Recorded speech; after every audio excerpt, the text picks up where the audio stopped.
You ever find yourself in one of those arguments that just goes nowhere? You know you're right, but the more you push, the more they dig in? Well, what if I told you one of the greatest diplomats in history had a secret to get around all that?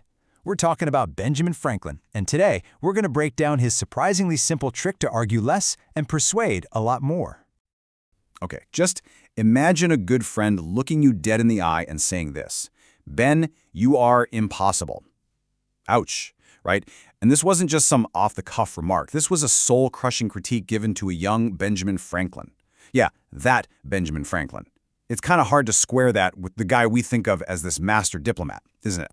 So that's the big question, right? How does a guy who's literally called impossible become one of the most persuasive and influential figures in history? I mean, that's not a small jump. The story of how he did it, well, it's got a lesson in it for every single one of us. All right, so to really get this transformation, we've got to go back to the beginning. We need to understand the problem, because before he was, Benjamin Franklin, the statesman, he had this one major flaw that was basically pushing everyone away.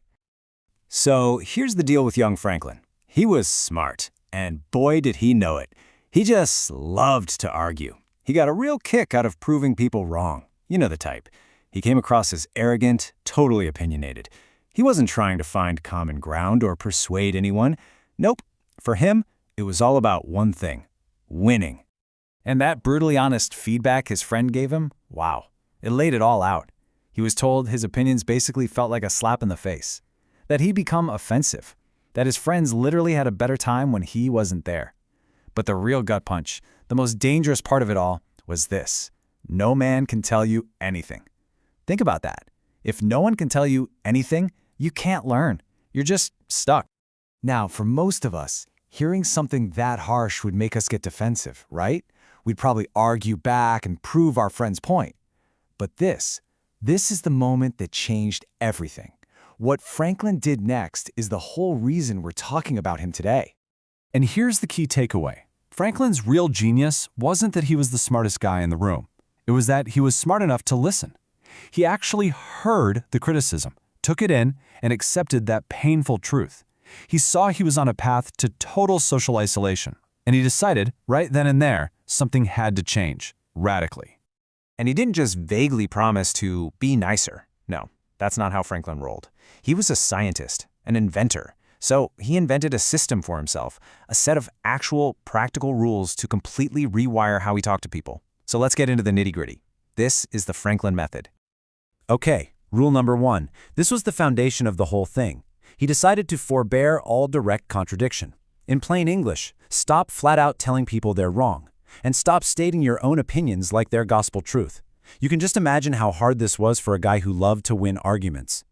So how do you actually do that? Well, he made it super practical. He literally banned certain words from his vocabulary. Words like certainly, undoubtedly, gone. Instead, he replaced them with these softer, more humble phrases. Things like, I conceive, or I apprehend, or my personal favorite, it so appears to me at present. See the difference? It totally changes the vibe. It's not a fight anymore, it's a collaboration. And it gets even more specific. He had this 4-step process for how to disagree without being disagreeable. Step 1, just listen. Step 2, and this is the hard part, deny yourself that sweet, sweet pleasure of jumping in and correcting them. Just bite your tongue.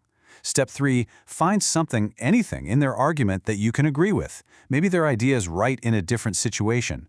And then, only then, step 4, gently offer your own point, saying something like, in this particular case, it seems to me there might be a little difference.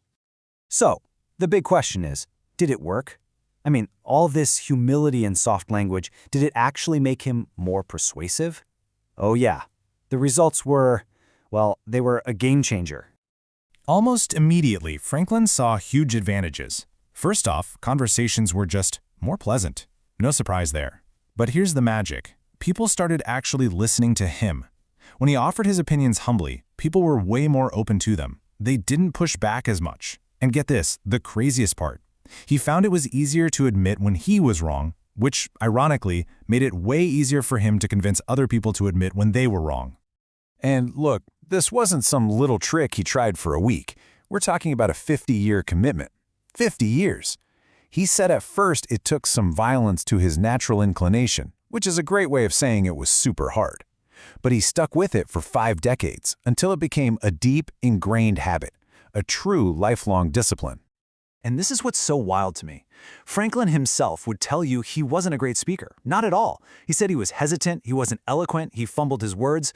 So if he wasn't this big, booming, charismatic orator, what was his secret? How did he become one of the most influential people around?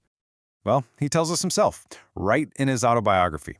He says that this one habit, this habit of humility, was the main reason he had so much weight with his fellow citizens and so much influence in public councils. Think about that. He said it was the principal reason for his success, right out there with just being an honest person. It wasn't about being the smartest or loudest guy in the room. It was about making it easy for people to listen to him. So what's the big takeaway here? It's that we have it all backward. We think being persuasive is about winning a debate, about having the sharpest comeback.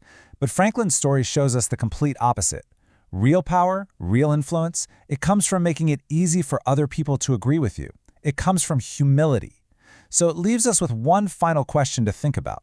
Whose mind could you change if you just argued a little less?